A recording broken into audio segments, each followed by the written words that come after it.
HOA, Karen, find my daughter's horse, but my daughter's revenge was devastating. I've always said that peace isn't found in silence. It's in the familiar rhythm of your own land. The clink of a tack hook against a barn wall. The slow, steady breath of a horse chewing hay. The creak of the windmill spinning against a morning breeze. My name is Eli Granger, and I've lived on Hawthorne Ridge Ranch since the day I turned 20. I raised my daughter here. I buried my wife here. This land has given me everything, until the HOA decided it needed more than I was willing to give. We were a small ranch on the outer edge of the subdivision. Not technically outside of it, just close enough to be included in the Hawthorne Meadow Property Association when the housing developers annexed the neighboring lots and created their perfect little kingdom of uniform siding and white fences. At first, it didn't bother me. We kept to ourselves. The HOA mostly ignored us, and I was happy to let them plant identical trees and argue over mailbox colors. That changed when Karen Whitlock got elected president. You know the type. Pressed blouse, clipboard under arm, and a permanent expression like she just smelled something foul. The first time I met her, she was standing by our front gate, arms crossed.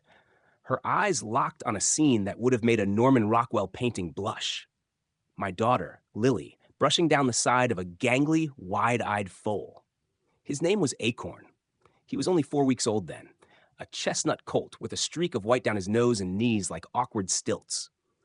Lily had been helping with his care since the mare gave birth in late March.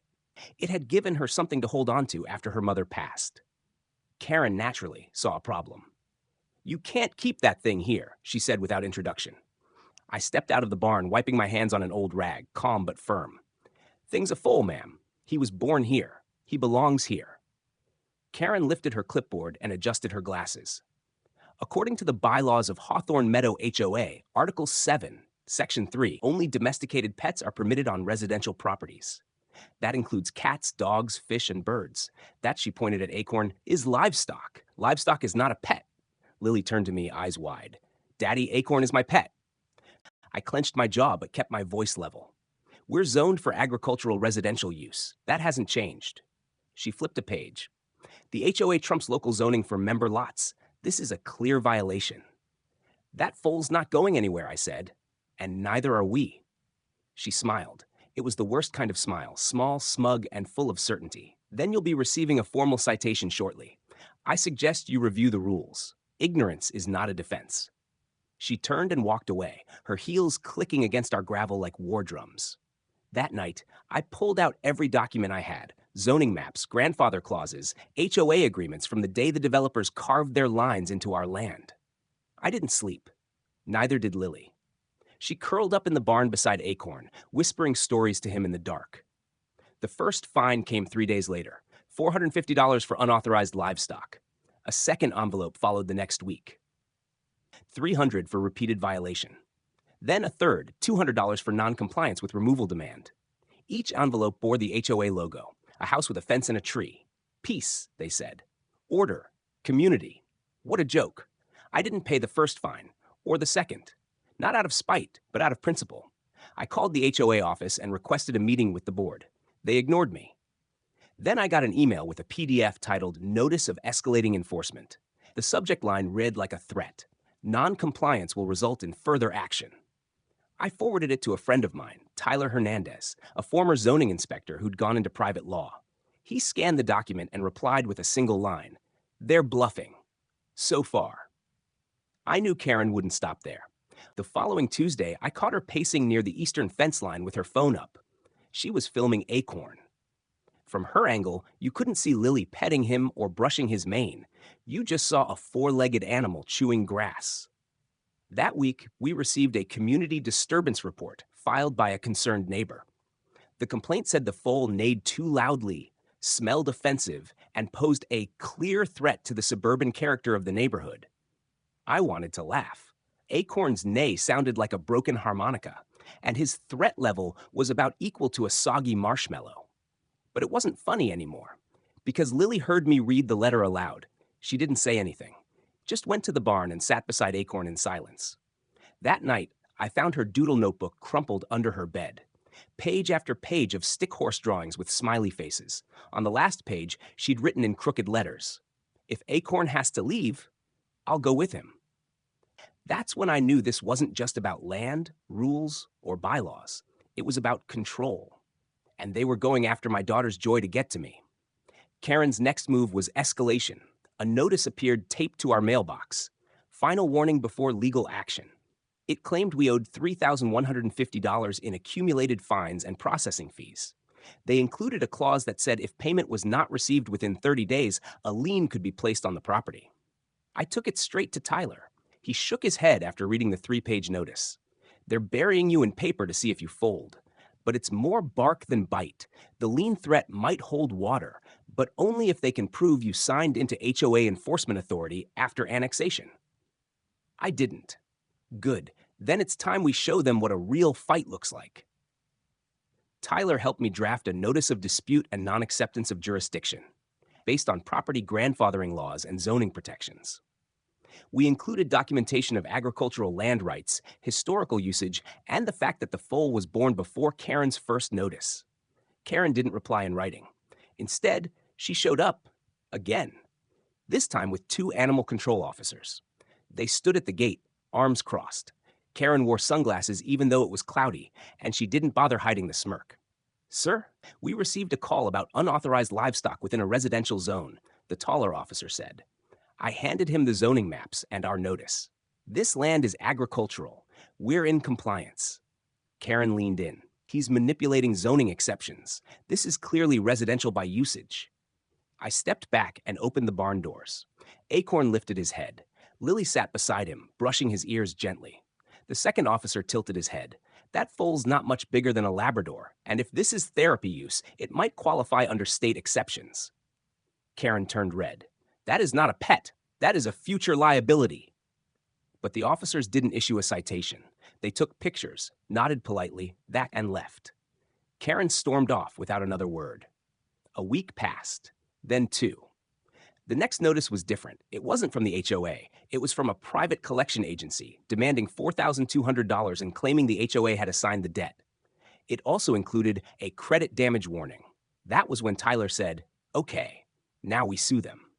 We filed the lawsuit in county civil court under the following claims: wrongful enforcement of HOA authority on non-consenting, agriculturally zoned property; emotional distress caused to a minor due to targeted and harassing enforcement behavior; violation of state-level right-to-farm laws; unlawful debt reporting and third-party debt collection without judicial process. Tyler crafted it like a master carpenter, every nail placed with purpose, every joint locked tight. I provided affidavits, land use records, and witness statements from 3 neighbors who had overheard Karen saying, "If I can't make him sell, I'll fine him into the ground." We included photos of Lily and Acorn, copies of the bogus citations, and the animal control report noting that no infraction had occurred. We even brought in a psychologist who spoke on the emotional toll Karen's threats had on Lily. Once the HOA was served, the board panicked. But Karen? She doubled down. Karen's response to the lawsuit came in the form of a public HOA email blast titled "Keeping Our Neighborhood Safe and Orderly." She didn't mention my name, but she didn't need to. She referenced a rogue resident, unauthorized livestock, and excessive legal aggression toward volunteer board members. She urged residents to support the integrity of the HOA. That email backfired like a rusted-out tractor. Within days, a dozen neighbors came by the ranch. Some just nodded. Some brought cookies. A few apologized. But one older woman, Mrs. Jensen, a widow with arthritis and a cane, stood on my porch and said, "We thought she was just keeping things neat. We didn't realize she was scaring children." She signed a written statement for court the next day. The court date was set for 6 weeks later. The days crawled by like injured dogs. Lily took to sleeping in the barn. I didn't stop her. Acorn had grown a little taller, steadier on his legs, but he still leaned into her when she hugged him.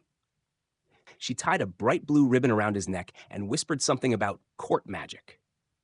The night before the hearing, I walked into the barn to check the locks, and I found a hand-painted sign hung above Acorn's stall. "My pet, my friend, my heart." It was signed in red crayon. Court was a brutal kind of peace. White walls, slow words, and too many suits. Karen showed up with a smug-looking HOA attorney and a massive 3-ring binder she slammed onto the table like it was the Bible. Our judge, an older man with white eyebrows and zero tolerance for nonsense, flipped through the files slowly. Then he raised his eyes. "Let me be very clear," he said. "This case hinges not on emotion, but on law. Now let's begin." Karen's lawyer went first. He droned on about property lines, aesthetic value, rules, bylaws, claimed the foal was livestock, not a pet, claimed we had voluntarily participated in community affairs by accepting mailed newsletters, as if reading a flyer meant I'd signed away my land rights. He even presented a smell impact assessment submitted by Karen herself, based on her own complaints. Then it was our turn. Tyler stood up, calm and sharp. He didn't raise his voice. He didn't pace. He simply unfolded a small picture and handed it to the judge. It was Lily, hugging Acorn. Both were looking directly at the camera. Then he said, "This case is about power. A minor girl found healing and happiness in her care of a newborn foal. The HOA president responded not with compassion, but with escalating threats, citations, and third-party harassment. The child's therapy animal was declared a nuisance based on an HOA rulebook that doesn't apply to this zone, to this land, or to this family." Then he laid out the zoning maps, the agricultural history, the birth certificate for Acorn, time-stamped and dated before the first complaint, the police report, the animal control clearance, the credit agency's illegal action. And then he dropped the hammer. He read aloud from an HOA meeting transcript obtained via discovery, where Karen had said, "If we don't punish him, the next thing you know, people will be keeping goats and pigs and horses like it's some kind of farm. This is a neighborhood, not a barnyard." The judge slowly looked up. "Ma'am, do you recall making this statement?" Karen froze. Her lawyer stammered, "Your Honor, that was an informal." "Did she say it or not?" After a pause, Karen muttered, "Yes." The judge leaned back. "Well, now we know." The courtroom was silent after Karen admitted to her words. The judge sat back in his chair, interlocked his fingers, and stared across the rim of his glasses at her. Then he turned to Tyler and me. "I've heard enough to make a preliminary ruling." I could hear Lily breathing beside me. Her little hand gripped mine tight, and I squeezed back. Tyler didn't flinch. He already knew. The judge looked down at the documents and said, "First, regarding the HOA's authority over Mr. Granger's property. The land in question is confirmed as agriculturally zoned with standing grandfather exemptions from Hawthorne County records. Therefore, the HOA's enforcement jurisdiction does not apply. All fines and debt claims issued by the HOA are null and void." Karen's lawyer opened his mouth, but the judge raised a hand like a crossing guard. "Second, regarding the emotional distress claim, I find that the HOA, specifically its president, Miss Karen Whitlock, engaged in a targeted pattern of enforcement actions against a minor's therapy animal under an improper interpretation of its own bylaws. Evidence includes repeated unsubstantiated citations and improper third-party collection threats. The court finds this behavior to be irresponsible and harmful." He paused for effect, his voice slower now. "As such, I award Mr. Granger $35,000 in damages, $10,000 for legal expenses, and $25,000 for emotional harm to his minor child." Karen gasped, loudly. The judge glanced at her again. "Additionally, this court recommends a formal review of HOA internal leadership and ethical conduct. That part, however, I leave to the members of the association itself."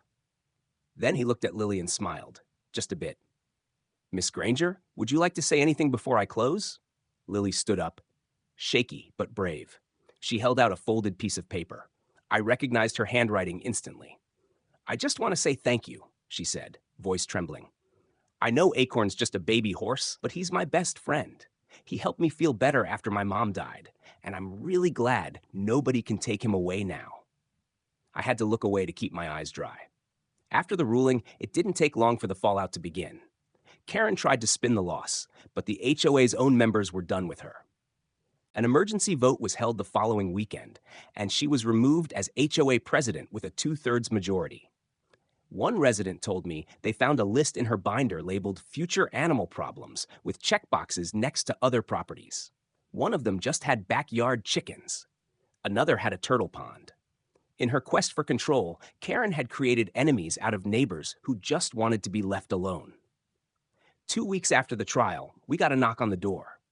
It was a quiet Saturday morning, and Lily was feeding Acorn while I sanded a new beam for the corral. When I opened the door, I expected another neighbor with congratulations or a pie. It was Karen. She stood there, awkward and stiff, clutching an envelope in one hand and her car keys in the other.